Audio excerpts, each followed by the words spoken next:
the man in charge of accompanied research program by two men in the area who were about twice as tall as she was, standing and walking on both sides of her and protecting her from all those people, one or two people who would be discovered plutonium. Looking for her to be having Now, all these this important things was going on. the key factor. Well, it was absolutely silly what we had to do. This was as close as you could get, and that was to tell people that there really was something going on at the University of Chicago. Out of Whereas plutonium oxide, she was because lost in the view of people with the when she was oxygen by in herself. there, And with the it was a oxygen silly out thing. of there, We thought it was the key, and factor, we had to laugh about it, and but the that's the way it explosive was. devices that came out of the Manhattan Project. I had this basic piece of equipment that I I thought I could use. and And what I had to approaches do was to this to insert I had one into specific the one. equipment. When I got there, they had an facilities apparatus that they thought that could could be raise used the temperature to very get the much. oxygen out. And This was new to me, would also and I worked on it for about rotate 4 or 5 months the equipment at a very high unsuccessfully. speed. And That allowed slowly me I realized what the problem to was. put in a The little problem capsule was the that plutonium the temperature that I wanted in this particular to apparatus was about be removed a little more of than a little less than oxygen, half the and temperature would be at that high I enough needed temperature in order to solve the problem. that the oxygen would essentially leak out. Ultimately, I did solve the problem. In those days, you don't look up And a so directory and find it out required that you can and get all kinds of some electrical electrical connections. to run a laboratory. In those days, you did everything It required by yourself. And electrical what I did connections and was that I used a piece of equipment that I had to attachment handle that allowed high speed in a variety spinning. of ways. And This also equipment the was heating up made that was to required. run at room temperature. And so I had to And do a lot of it It was to straightforward. get it up to the temperature. It wasn't really needed. difficult to put this together. And I did that. And I made all the necessary it just seemed connections to work. and what have you.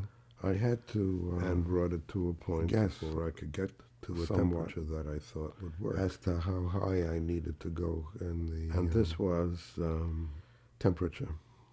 After a period of time, but I made a good lucky guess, and that was probably just about right. 3/4 of a year. I started working on what was successful after about half a year. And I got nowhere. And finally then I fixed up this equipment and tested the it way we get on funded substances that were like plutonium, except in the that they didn't explode. Naval Research Laboratory. And so they were It's somewhat not different. interesting, but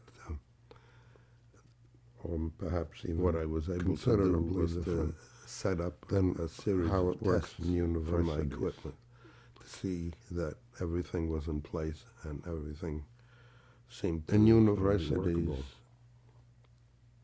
each The man, day came, woman, to try it for has a real. project, And the they first write thing and that write happened proposals. is that everybody but me, For most of the facility come through that I was the, working in, were removed from the facility national in case something happened.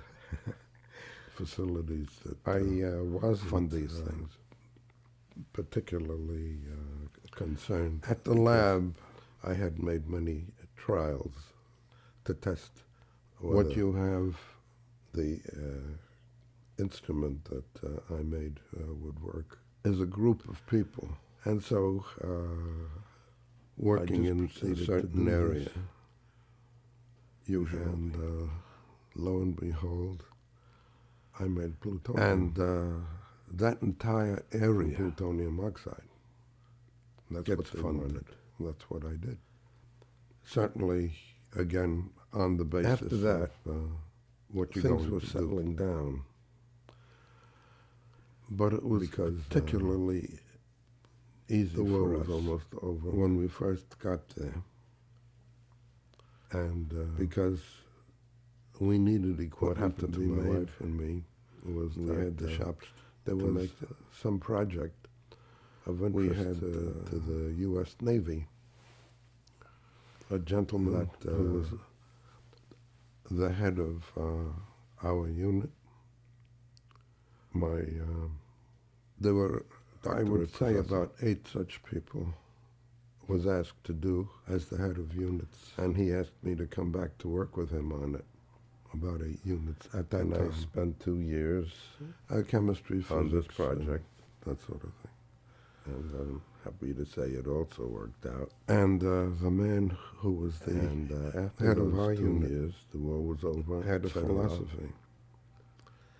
and he said, Both you I, hire the and best as people well you can find, were offered a job at the Naval fund Research them, Laboratory. and you leave them And that alone.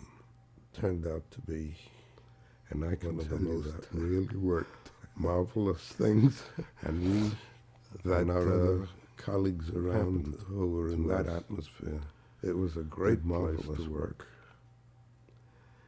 And now, almost 60 years later, we're still working there. So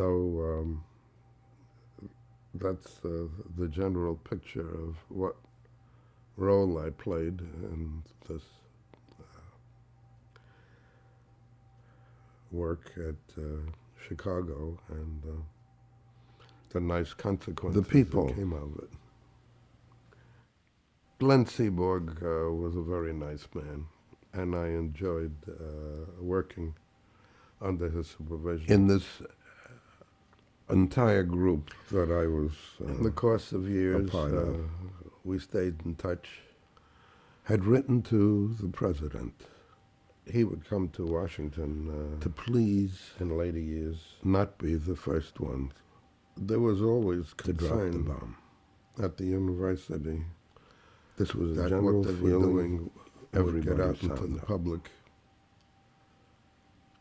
And I spent 50 years of my life There was a feeling which being I shared with them disappointed that we were the first ones to use that the almost bomb. everybody in Chicago knew that there was something going on, but they didn't And in know what. 1995, which was 50 years later, And I learned they always what wanted really to be very happened. careful.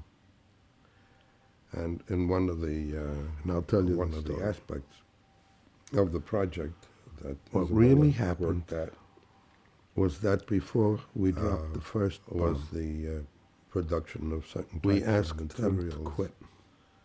that That were was brought No more fight. from the They place wouldn't. where we worked to the university, which was across. They were preparing grassy the knoll. second bomb.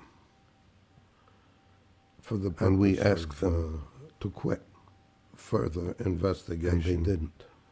as to whether what she had synthesized, and what then she had put together, was the Japanese actually were again was preparing. intended. And there was a professor there who but after the first two bombs had fallen on him, Hirohito told them to quit. Isabella, and that's how the war was stopped. 22, 23. Now why at the time did we do this? She looked very young, and she looked like she was a We student had, there and not somebody working on the Manhattan Project. I think it was, I may be wrong, but I think it was 3 million men. One day, somebody, I don't know who it was, some distance, saw her walking from across Japan, the campus, who were going to have her latest work tested. And they were all, I can tell you, very I know a lot of them, about the fact all scared to that death. she was carrying this across the campus.